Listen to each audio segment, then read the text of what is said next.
Life's a game. The world's a stage, and we are merely role-players, where theatrical people play role-playing games. I'm Matt Boothman, and I'm your compere and keeper for this studio production. Here on Merely Role-Players, we improvise stories, and we use the rules of role-playing games, so even we don't know which way things will go, because we just love the drama.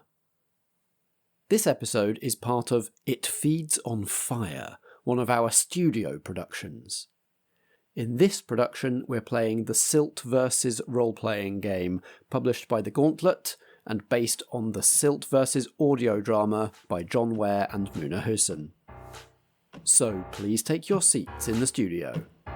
Tonight's production is about to begin.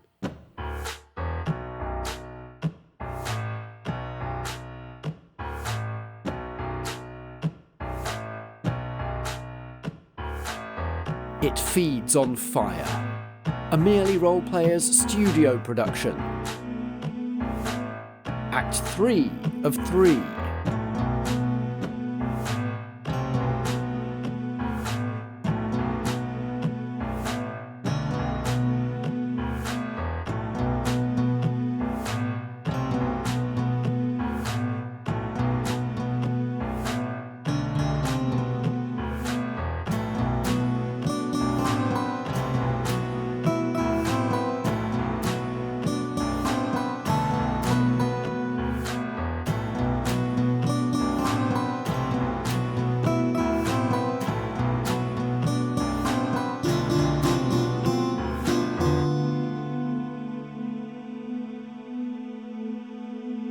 Nim, sitting in the best seat in the house, listening to Swinson Millage, watching the play out in front of you, the scene of this protest camp.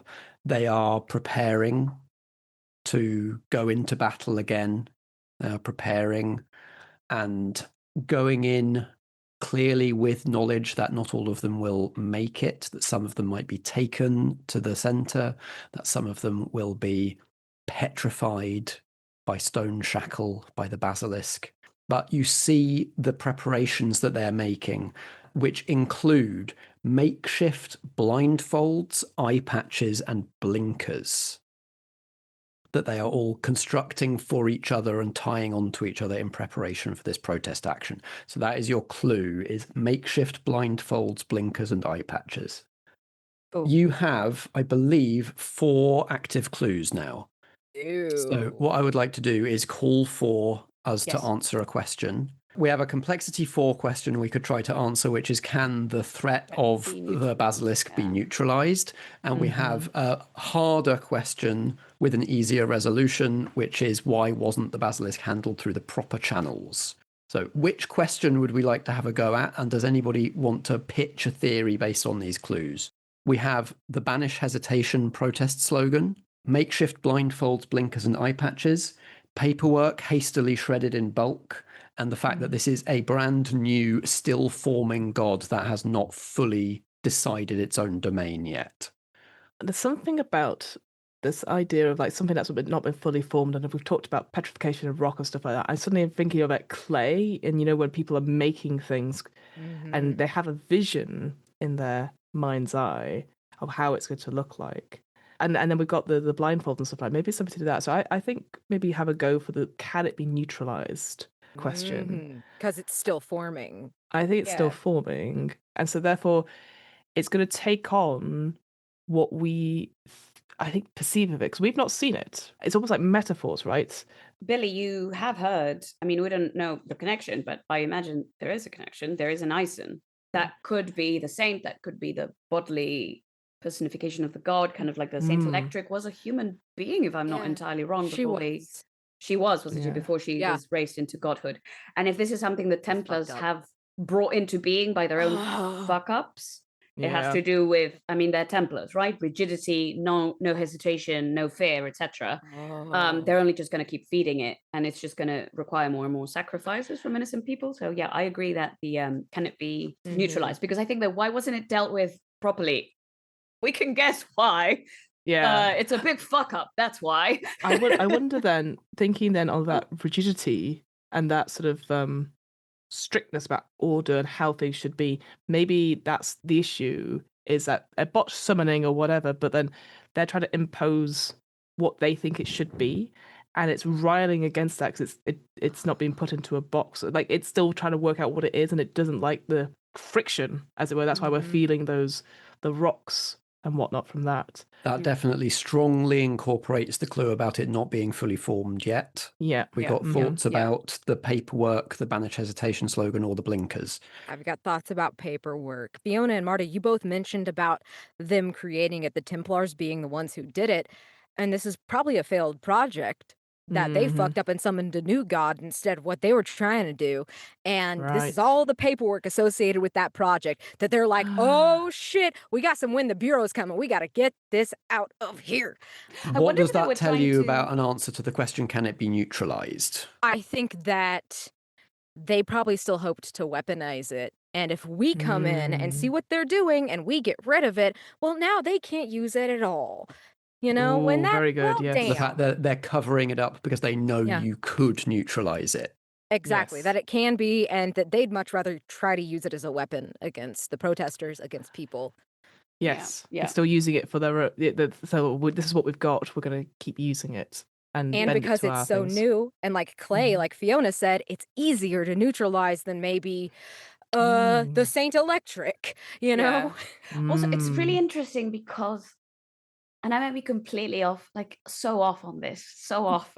But like, okay, so the SSPC comes here, they choose this place, protests. They build a place, protests. They're doing whatever they're doing, protests. And the sick man that Jasper treated said something about the moment you hesitate, it gets into you and it eats your fire. It eats your inner oomph and petrifies you that way. What better way to end protests? What better way to stop people from going against the government and going against what you're doing than having a god or power that feeds on that drive itself? You know what I mean? Turning the drive against people. And then it's like, that's why you're trying to make them afraid. That's why you're trying to, that's all this paraphernalia, all this theater is because you know the second you make them fear, you have something that will get in them and eat up specifically the thing that is driving them against you. I think that's why they're trying to make people afraid. That's why you can't see and you can't see them because like you have to sort of like the tank isolation thing. You have to stop fear or stop doubt and hesitation. The eye patches and the blinders. And that's what the Templars have been trying to do: scare people to open the door for Ison or whatever the hell this basilisk thing is to get in, and weaponize their passion and their own drive against them. That incorporates the blinkers and the eye patches. Very nice. And then the slogan, the protest slogan, banish hesitation. Well, yeah, because if you hesitate, you're done for. Yeah. So, do we give it something else to feed on? That's what you do to neutralize a god. You give it a job that isn't dangerous to people. Or you bring something in that outcompetes it like another predator. Yeah. That starves it. Exactly, that starves it. So you either starve it or redirect it. So I think Banish I think they're trying to starve it. And only partially succeeding because, to be fair, the Templars are very scary and probably have big, scary weapons to kill you with. You know. So it sounds like our theory, our answer to the question, can the rogue god threat be neutralized, is overall it's a yes. Yes. Yeah. It's a yes, partly because it is newly formed, and so it is vulnerable before it solidifies properly. And some of these other clues might give you some clues as to how to neutralize it. We're saying that the reason people are using blinkers and things is to not see the scary thing that makes you hesitate, so you don't let it in and it can't eat the fire in you. We're saying that the paperwork is about the Templars project covering up details so that you don't find out how to neutralize it. And the slogan, again, gives you an idea of what its vulnerabilities might be, because it's all about like not hesitating, being resolute and not giving it an opening. So that feels like a satisfying resolution to the question. Any other loopholes or additions anybody wants to make? I think the only thing I'd like to add is on that hesitation stuff, because we were talking about like how can it be neutralized, and this idea of starving the creature is that's what it sounds like we're doing from the Templars. I'm wondering, again, I don't know this because I don't know if this is a Silt versus thing. If you overfeed something, that would also. I don't think that's ever been explored in the show. Never. I think that's an interesting Try thing to think about. Yeah, gorge a god on something, right? So yeah, that's never been explored to my knowledge, even with the hunger. Because I wonder if it's that sort of thing where too much of a thing. So in that case, especially in its early stages. In its early stages.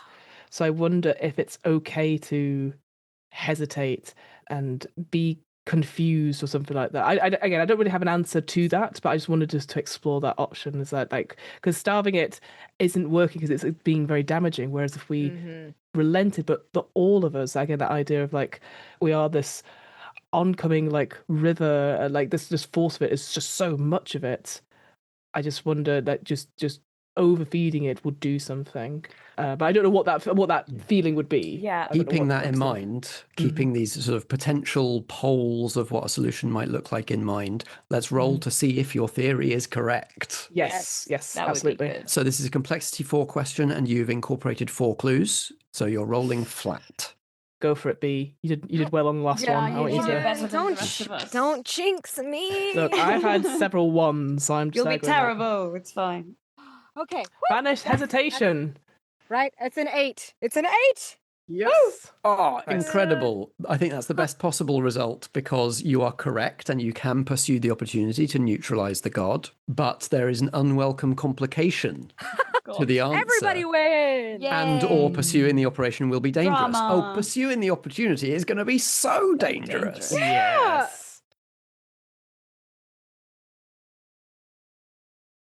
We see a much younger Jasper out in a cabin. There's like a couple of cabins out in the woods somewhere. They're clearly well loved, well lived in.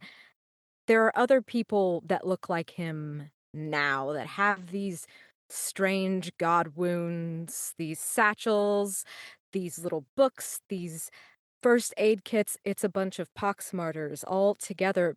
They train each other. They're an order that takes each other in and trains each other, usually people who have nowhere else to go. We have just been looking at Jasper, and the camera turns to see where he's looking, and he's looking down at a bed, and a person on the bed, and there's another Pox-Martyr. They are not old enough to be on their deathbed, but they are.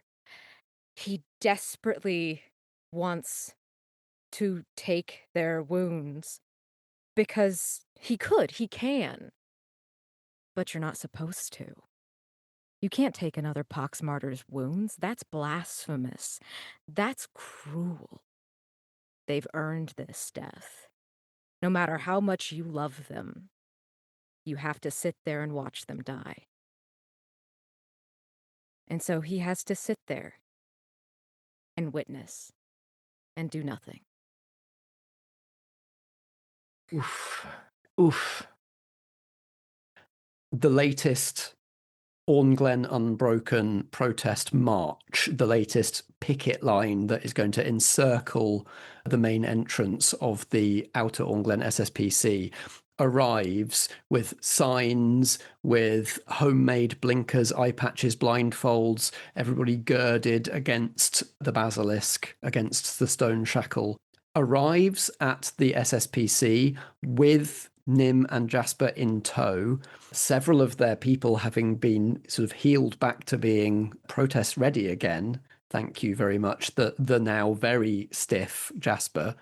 Carry me, Nim. Yeah. The protest arrives and the chants start up just as the Templar chapel begins to shake.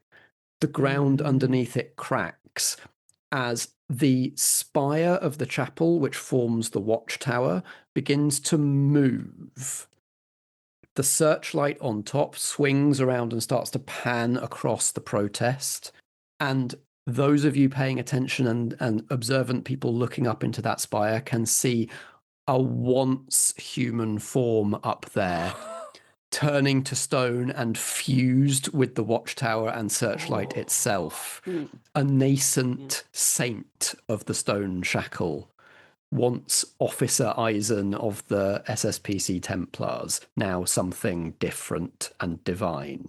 There you go. But here's where my question fits in. Nice. Which is embarrassing, given that I've played a saint. Because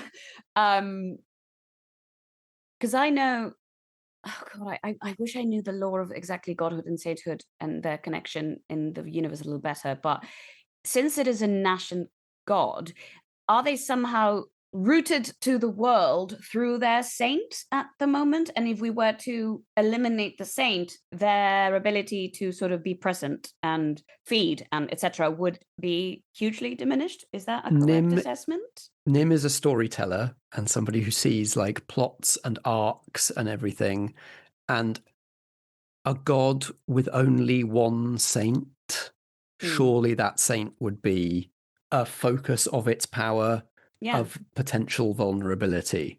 So it's why do gods feeds. Create so many saints? Right? Yeah, you close the mouth, you starve the god, poetically speaking. That fits. That's an arc. You flash back to B sitting outside the bookshop, the bookmobile, like is in a deck chair, like it's in the summer, it's a couple of years ago. There's, a couple of punters in, but it's starting to rain a little bit. It's a bit of a drizzly day by the seaside. So people would come and go, but they want ice creams or they want a promenade. They don't have time for books, which is fine because she can sit and think. And she sees a small family in the distance. They're playing in the sand or whatnot, and the youngest has a book that she's reading through, and it's clearly a well looked after, kept book. And then she goes into the sea, the kid to play around, and so the book is sort of left there. And then suddenly, it's home time, and so the family picks up their stuff, and of course there's a crying, someone's pushed someone else, all that sort of thing, and the family goes. And as they're packing up into their Honda Civic, she notices that the book is left there on the sand. The cover is sort of nondescript. It looks like a fairy tale book, like one of those old sort of like green, dull green cover. And she just thinks for a second and sees this book, and she sees the water coming up from the ocean, like nipping at the area where this family was. And she starts to hear as the little girl is sort of going, "Where's my book? Where's my book?" And the family said, "Well, is it in the car? Is it, no, it must be." And as this is happening, she can see the book, the sort of leaves of the book starting to get a little bit damp. And there's a moment in her where she knows if she just goes and gets the book, rushes to get it, that it will be saved. And that knowledge, that pure bliss of learning and being in these worlds, this habitation, would be saved. And this little girl can continue to live in those worlds.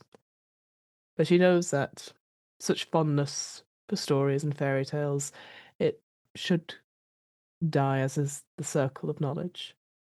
And so she just sits there, doesn't do anything, and sees that this book get taken by the sea. And it sort of is on top of the waves, on the foam, a little bit as the crying starts happening. And they're like, "Don't worry, darling, we'll get you another. You've got loads of books at home." "Oh, that was my favourite." And the car drives away as the book sinks down. Billie sips the rest of her chai latte and continues to do the crossword.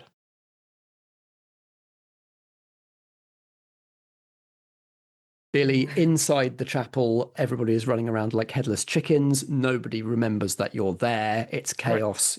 Right. If nobody's watching what Billie does, everyone's like, and I've just been left there. I'm like, all right, I wish to dig my hand into the waste paper bin, pull out those shreds of things, and just eat it. Amazing. Because that knowledge is now lost forever. So I'm just like, cool, I'll have that. And then I'll just make my way out. Billie, no! Well, we need those. No. God, Fiona, can you make the revelation move with communion, please? Oh, no. Okay.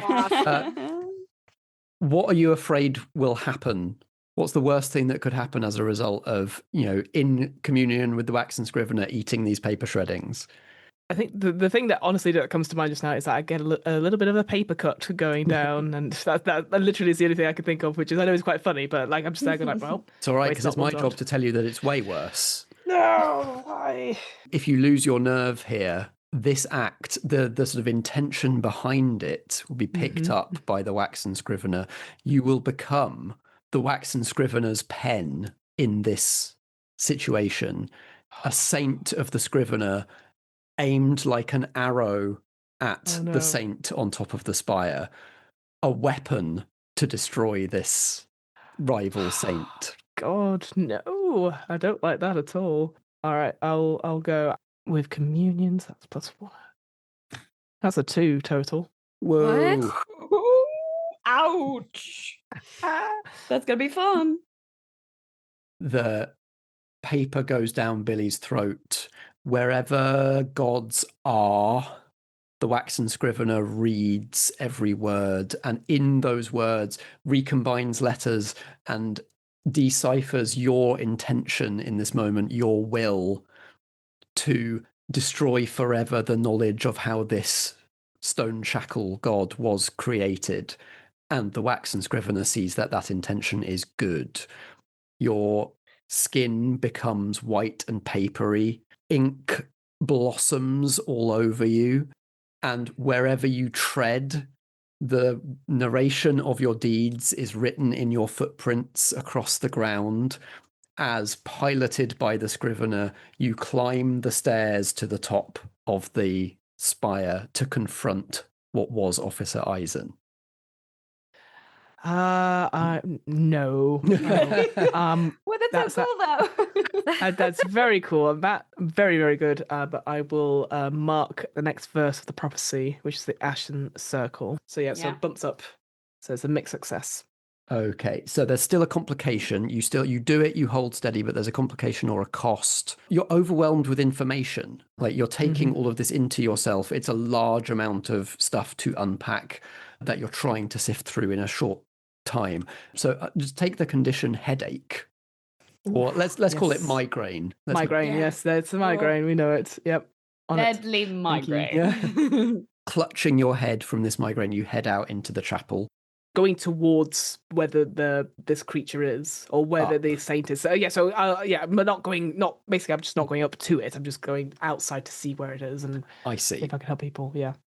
Nim and Jasper, the searchlight is starting to swing across the protest, and you see, like, it's starting to rain, and in the beam of the searchlight, raindrops are being petrified and turning into stone hail that falls down on the protest. Okay, so my move is literally called All the World's a Stage. So basically, I can deliver a theatrical monologue and narrate what I hope is about to happen in a scene and roll with presence. So Nim lifts her arm and her hand in a stop motion so that the protesters can all stop, and then takes a few steps in front of them and turns around and goes into performance mode and intones, all the world's a stage, and all the men and women merely players. They have their exits and their entrances, and one man in his time plays many parts. I do not wish you to please me. I wish you to sing. And she will start a mass Greek chorus performance of certainty and trust, and imbue this mass of people with like a collective power, basically whatever it is that we need to neutralize what this saint is feeding on, essentially, and just using numbers and performance and song, eyes closed, hearts open, and everyone in tune and rhythm, and turn it into like a massive Greek chorus. It's confidence, and it's also bravery to stand in front of this monstrous thing and to still not hesitate and not be afraid. Listen, to perform and be vulnerable in front of other people is the greatest form of bravery. Welcome to being an actor. To Nim, the searchlight is merely the follow spot. Yes, it's where we love to be. Bring it on.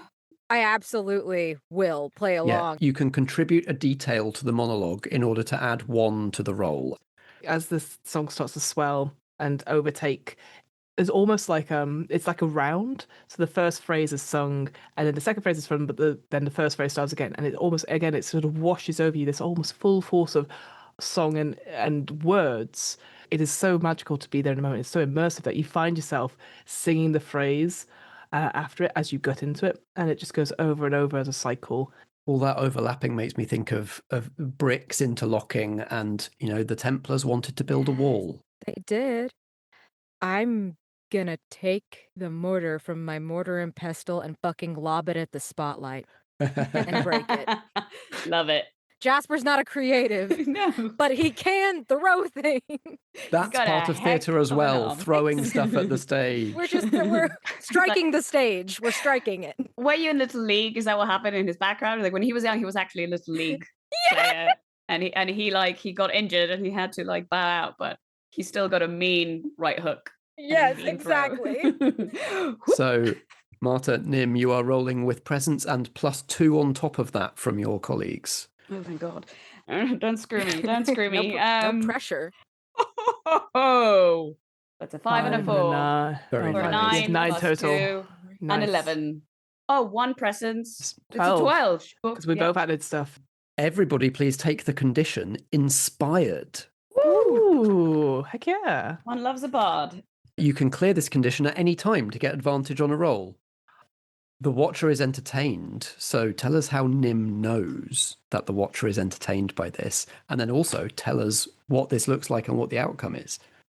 Well, as you do when you're entertained, you clap and you cheer and you encourage, and you're in it, and you're like, you forget all your embarrassment and your shyness, and you're just like, you want to be drawn into the action. And so I think we start to maybe see some manifestations of this god physically. I think we start to hear, instead of like how it was shaking because this avatar was sort of like undoing the structure, maybe there's some clapping back to that, and there's a clapping sound that's kind of pushing back and pushing down on that.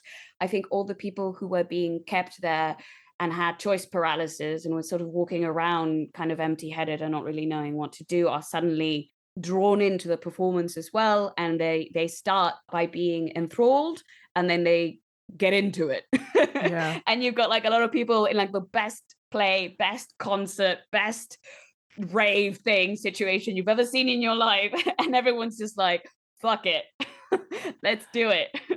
The reason it works so well, and this ties into the banish hesitation stuff, because people are always afraid of not doing the right thing, but everyone's doing something that's different, but it's to their ability. So people are singing all the different parts, people are dancing, and some of them are suddenly really good dancers, and some of them it doesn't matter that they're dancing when no one's watching. All of it is equally beautiful, and it's that joy.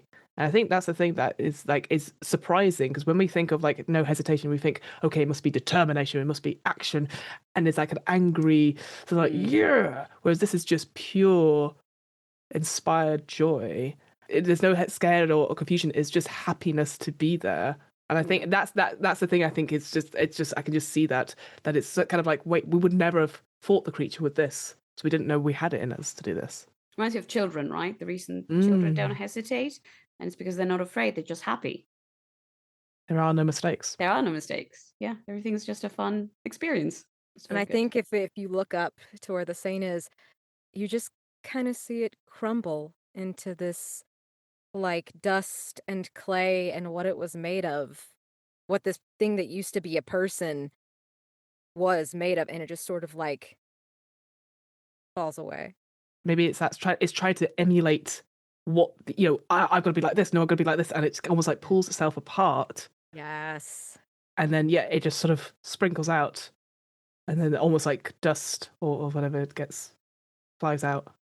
The saint of the stone shackle experiences for the first time hesitation itself. Yeah. It doesn't quite know how to respond. And in that moment of doing the thing that it is supposed to eat, it's undone through contradiction and tears itself to pieces. That's so cool. Yes! That is victory, so cool. motherfuckers! Wow. carry on eating bits of paper just to see this. We flash back to the Volkswagen dealership where I've gone in for an MOT. It's been a couple times a year where I go in and talk to other Volkswagen owners, in quotation marks. We're all bookmobile people, realistically. And they talk about, like, you know, we have the meeting and we sort of talk about our cars and all that stuff. And everyone's saying, like, what they did. And a lot of it is very similar to that user manual initiation. Some people have it as, like, finishing crosswords or whatever.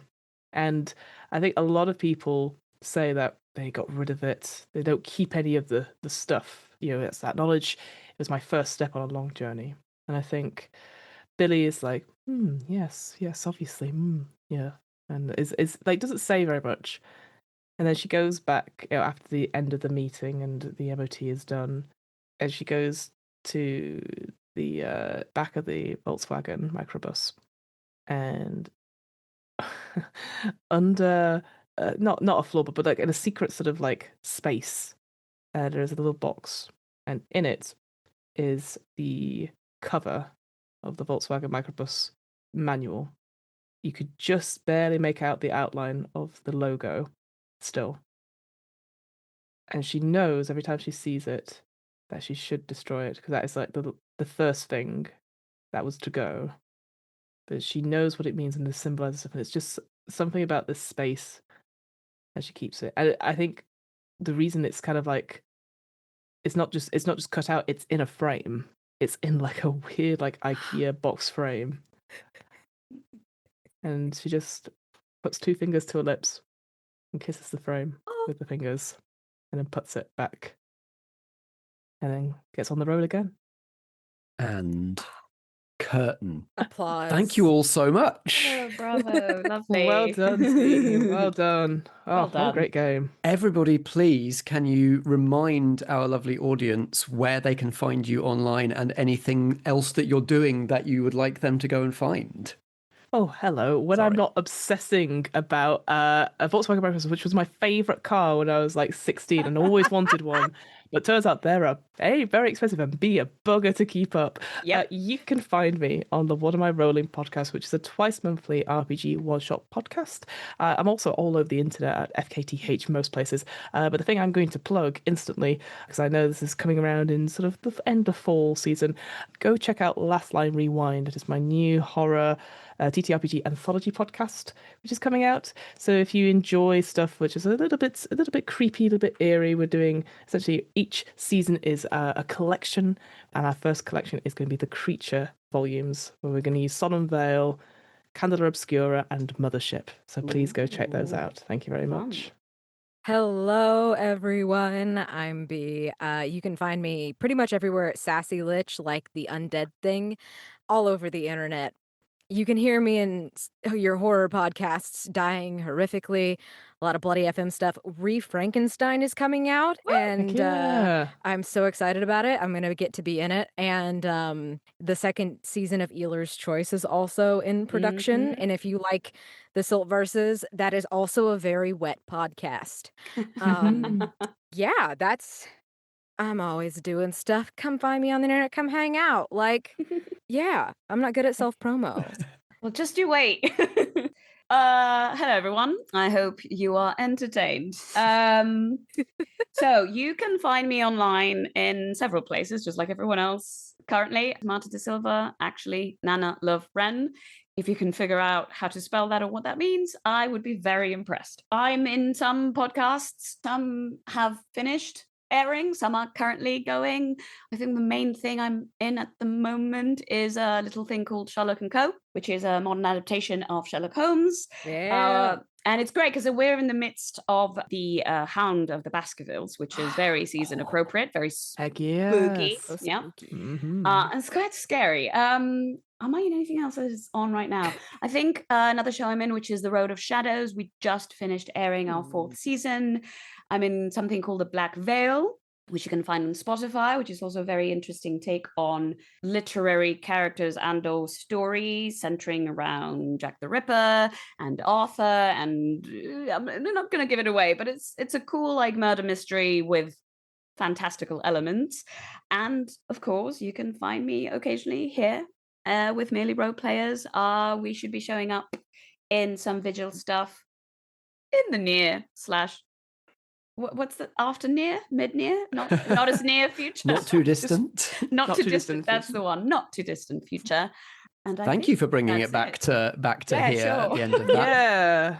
Thank you all so much for playing. Thank you all so much for listening. If you didn't come here from the Silt verses, go and listen to the Silt verses next. Heck yeah. If you think this was a good taster, you'll get much more of it. Play this game, play other Jason Cordova games, they're all great. And thank you, by the way, Matt. Oh, Yeah, for the Matt, excellent adventure, excellent story. And I think, as B mentioned, you should get paid for this. So if anyone's interested and really enjoyed it, I'm sure Matt will make it available online if possible. If that is true, I will have already been talking about it in the intervals and post-show bits. Amazing. True. So you guys will know the future. Congratulations. Thank you for joining. Thank you for listening. And we'll see you again next time. Round of applause for our cast, please.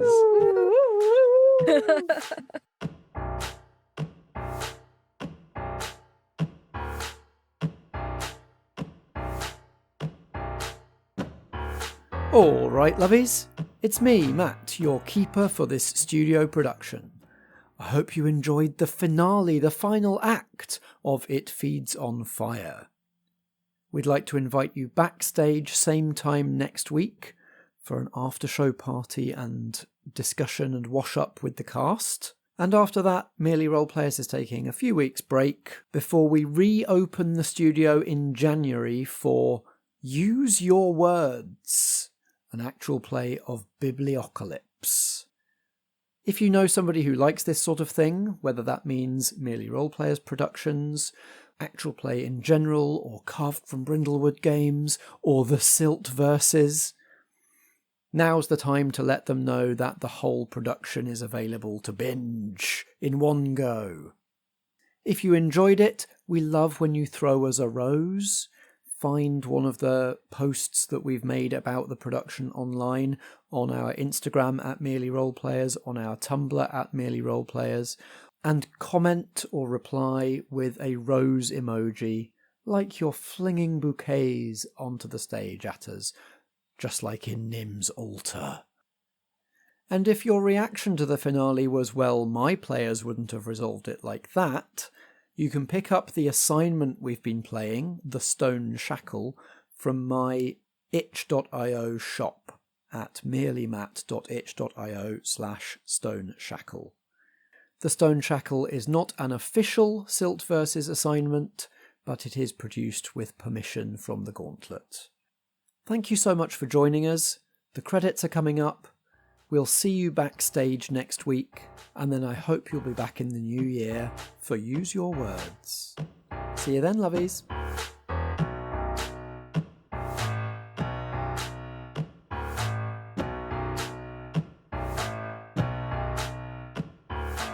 This has been It Feeds on Fire, a studio production from Merely Roleplayers, starring Marta de Silva as Nim Harrow, B. Narr as Jasper Finch, and Fiona K.T. Howat as Billie Fletcher. I'm Matt Boothman, and I play the supporting cast. The theme music is by me, and I edited and produced this episode. We were playing the Silt vs. Role-Playing Game by Gabriel Robinson and Jason Cordova, and published by The Gauntlet. The game is based on the Silt vs. audio drama by John Ware and Muna Hussain. Merely Roleplayers is a Foggy Outline production in association with Blackshaw Theatre Company. Until next time, the show must go on.